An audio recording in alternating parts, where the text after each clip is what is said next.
प्यारे बच्चों नमस्कार, मैं आनंद यादव, आप सभी का स्वागत है। ये आपका अपना चैनल है। इस पे क्लास 9 का हर एक वीडियो, चाहे मैथ हो इंग्लिश है, आपको मिलता रहेगा। बस आपको ये काम करना है कि चैनल अभी सब्सक्राइब ना किया तो कर लीजिए, बगल में घंटी आती है उसे ऑल पे करके रखिएगा, और हर एक वीडियो को लाइक करके शेयर कर दिया करो सभी दोस्त के पास। आज का जो टॉपिक है ये पोइट्री का चौथा लेसन है। क्लास 9 में इंग्लिश पोइट्री जो है उसका लेसन 4 है। इसके पहले का वीडियो सभी प्लेलिस्ट से देख सकते हैं या डिस्क्रिप्शन में इसका लिंक दिए हैं, वहां से वॉच कर सकते हैं। तो चलिए स्टार्ट करते हैं। सबसे पहले आपको हम बताएंगे चैप्टर का अबाउट द पोएट, कवि के बारे में, फिर अबाउट द पोएम यानी कविता के बारे में, फिर एक एक वर्ड मीनिंग को पूरे चैप्टर का एक्सप्लेनेशन हिंदी में बताएंगे आपको।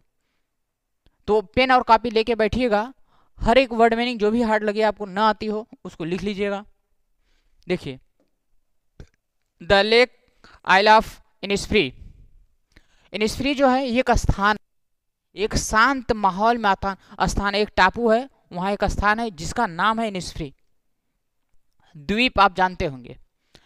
लेक का मतलब होता है झील, आइल का मतलब होता है टापू, द्वीप, जहां सुनसान, जहां मतलब लोग नहीं रहते हैं।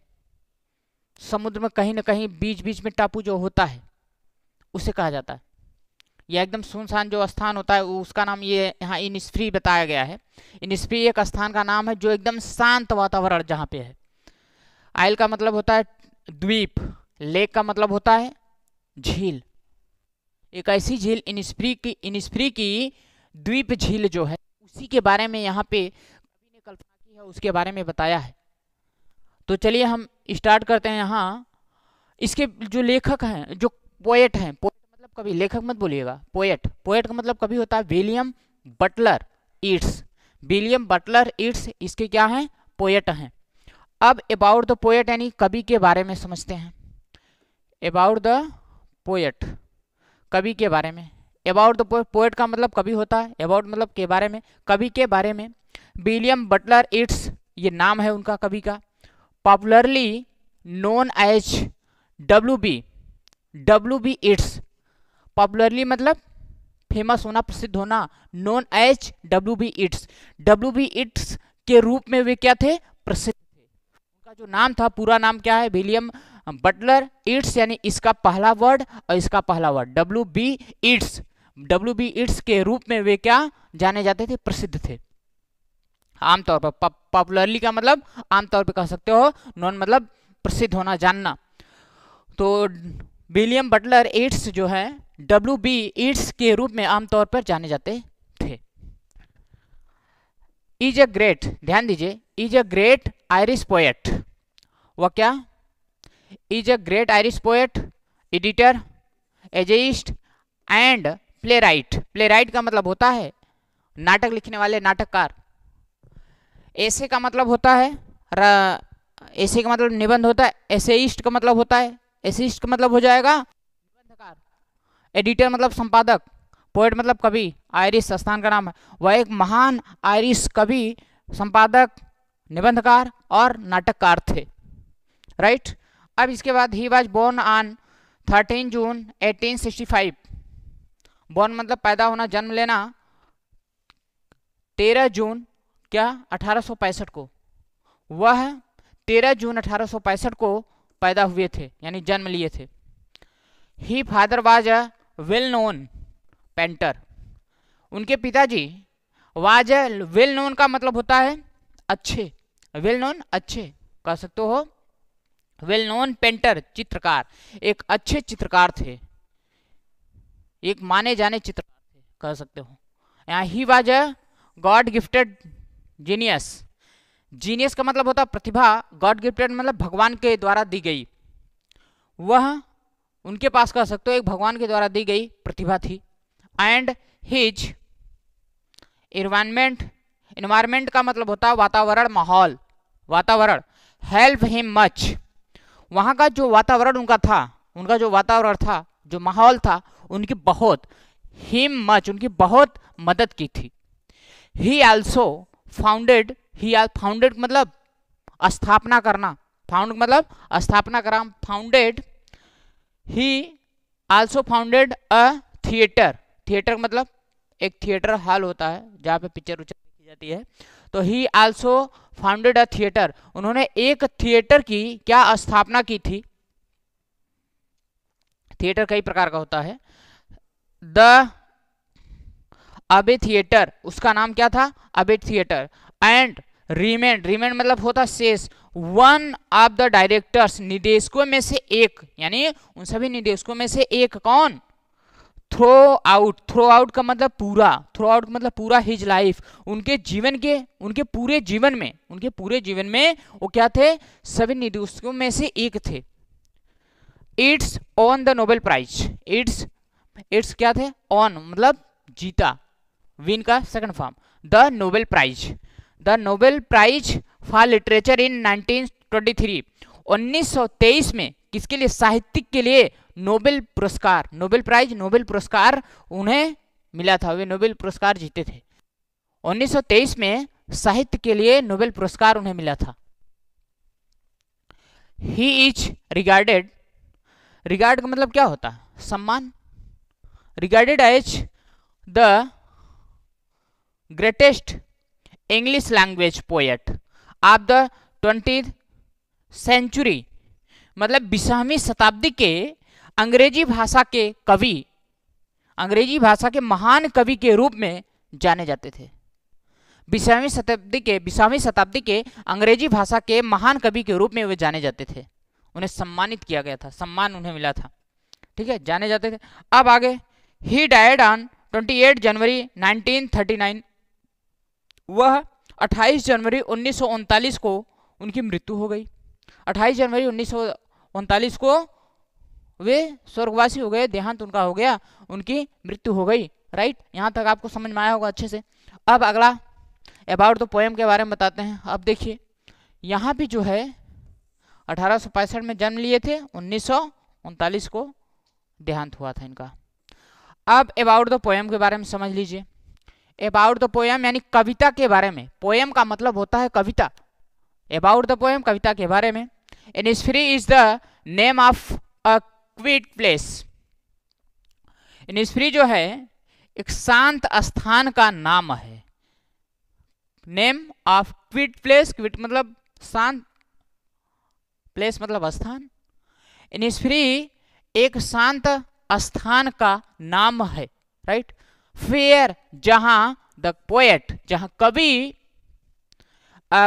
एज अ बॉय, एक लड़के के रूप में, एज अ बॉय जैसे as a teacher, as a student विद्यार्थी के रूप में, अध्यापक के रूप में, उसी प्रकार से कहा है एज अ बॉय, एक बालक के रूप में। स्पेंड मतलब समय बिताना, अ लॉट ऑफ टाइम समय व्यतीत करना, अ लॉट ऑफ टाइम बहुत ज्यादा समय, क्या अपना बहुत समय खर्च किया था, कहाँ, इनिस्फ्री में। इनिस्फ्री जो है एक शांत स्थान का नाम है जहां पर कवि ने एक बालक के रूप में अपना समय बिताया था। स्पेंड मतलब अपना बहुत समय, स्पेंड मतलब व्यतीत करना, खर्च करना या समय बिताना कह सकते हो। अलॉट ऑफ टाइम बहुत ज्यादा समय, अपना बहुत ज्यादा समय, जीवन का एक बहुत बड़ा हिस्सा जो है बालक के रूप में वहां पर उन्होंने बिताया था। नाउ अब living in a city full of artificiality and frantic activity.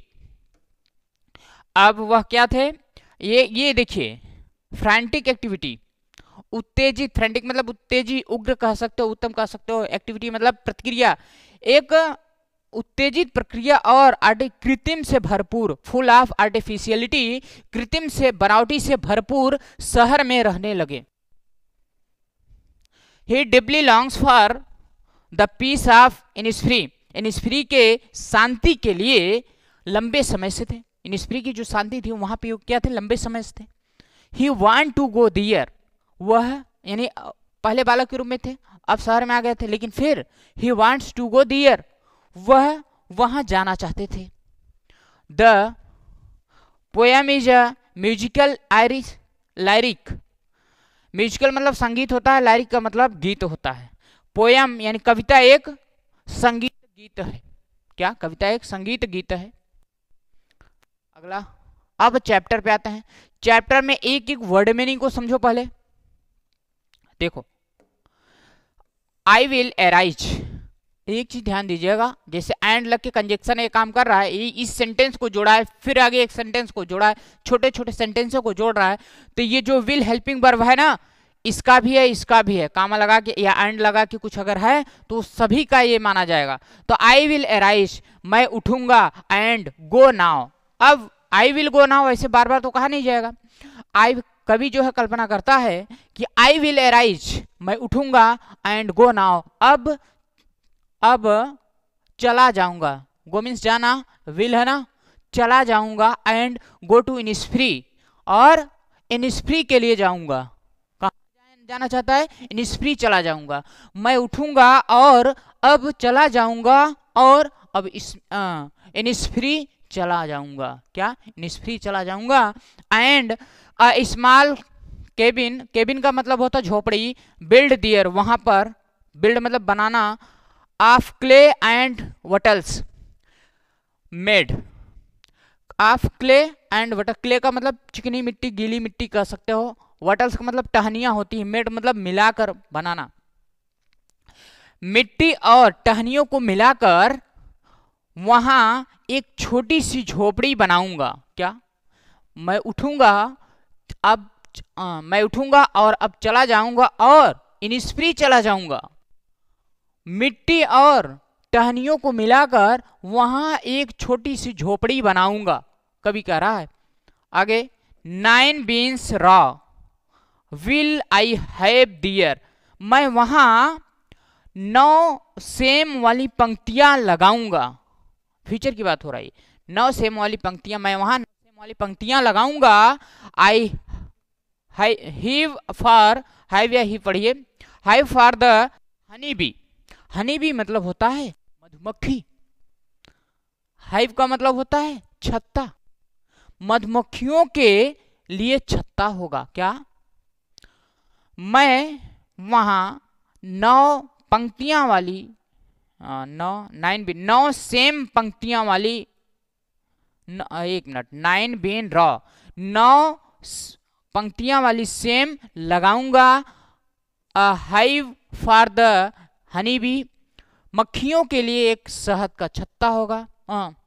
Honey bee मतलब शहद, और शहद के लिए, एक मिनट, हाइव मतलब छत्ता होता है, हनी बी मतलब शहद होता है। हनी बी, ध्यान दीजिएगा, हाँ, हनी बी मधुमक्खी नहीं, हनी बी का मतलब शहद होता है, हाइव मतलब छत्ता होता है, शहद के लिए एक छत्ता होगा। एंड और live alone in the be loud, be loud glad, glad का मतलब होता है एक खुला हुआ मैदान, सुनसान, जहां शांति हो, उसे ग्लाड कहा जाता है। बी लाउड मधुमक्खियों की गूंज में। क्या? इन द बी लाउड, एक खुले मैदान, मधुमक्खियों के बीच में अकेला रहूंगा।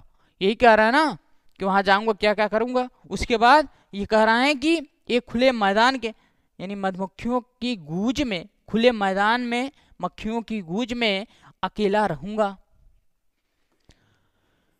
अब इसमें देखिए, एंड और आई शैल हैव सम पीस दियर, और मैं कुछ शांति, दियर वहां कुछ शांति कह सकते हो, कल्पना कर सकते हो, कुछ शांति का अनुभव करूंगा, मैं शांति का अनुभव करूंगा। For peace comes dropping slow, dropping from the veils of morning to where the cricket sings. ध्यान दीजिए,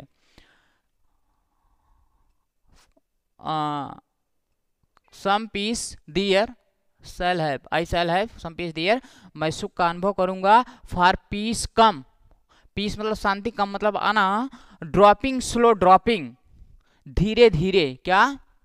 ड्रॉपिंग स्लो मतलब धीरे धीरे, ड्रॉपिंग गिरते हुए, from the veils of the morning, सुबह के आवरण से। क्या? सुबह के आवरण से गिरते हुए धीरे धीरे शांति आती है, सुबह के आवरण से गिरते हुए धीरे धीरे शांति आती है। टू वेयर, जहां पर द क्रिकेट सिंग्स, सिंग मतलब गाना, क्रिकेट मतलब झिंगुर, झिंगुर, झिंगुर जानते हो, झिंगुर गाते हैं, जहां पर झिंगुर गाते हैं। क्रिकेट मतलब खेल भी होता है और क्रिकेट मतलब झिंगुर भी होता है। डियर मिडनाइट्स आल अ ग्लिमर, डियर मिडनाइट, वहां मिडनाइट्स का मतलब होता है आधी रात को, आधी रात को मंद प्रकाश होती है। आल अ ग्लिमर, आल अ ग्लिमर मंद प्रकाश होती है। एंड और noon a purple glow, purple glow, glow का मतलब होता है दीप्ति, पर्पल मतलब बैगनी, और दोपहर को एक बैगनी दीप्ति होती है। एंड इवनिंग, इवनिंग शाम को फुल ऑफ द लिनेट्स विंग्स, शाम को लिनेट्स के पंखों से भरा होता है, अर्थात आसमान में क्या होती हैं, पक्षियां उड़ती हैं, उनके पंख ही पंख दिखाई देते हैं। अब इसके आगे फिर से वही लाइन, आई विल अराइज, मैं उठूंगा, एंड गो नाउ, और अब चला जाऊंगा, फॉर ऑलवेज, हमेशा के लिए, क्योंकि हमेशा, फॉर का मतलब होगा यहाँ क्योंकि, क्योंकि ऑलवेज हमेशा, नाइट एंड डे रात और दिन, आई हियर, आई मतलब मैं, हियर मतलब सुनना, लेक मतलब होता है झील, वाटर लैपिंग पानी की छपछपाहट, विथ लो साउंड यानी धीमी आवाज में, बाय द शोर, शोर का मतलब होता है किनारा। तो मैं यहां, मैं उठूंगा, आई विल अराइज, मैं उठूंगा और अब चला जाऊंगा, फॉर ऑलवेज, क्योंकि हमेशा दिन और रात, मैं लेक के किनारे यानी झील के, पानी की झील के किनारे मंद आवाज, धीमी आवाज, लो साउंड, धीमी आवाज के साथ पानी की छपछपाहट सुनता हूं, क्या, पानी की छपछपाहट सुनता हूं, फाइल, जबकि I stand on the roadway और ऑन द पुमेंट्स ग्रे। अब ध्यान, स्टैंड मतलब खड़ा होना, ऑन द रोडवे यानी सड़क पर, और मतलब या ऑन द पुमेंट ग्रे यानी ग्रे का मतलब भूरा, पुमेंट मतलब पटरी, सड़क की भूरी पटरी पर, मैं, जबकि मैं सड़क पर या सड़क की भूरी पटरी पर खड़ा होता हूं।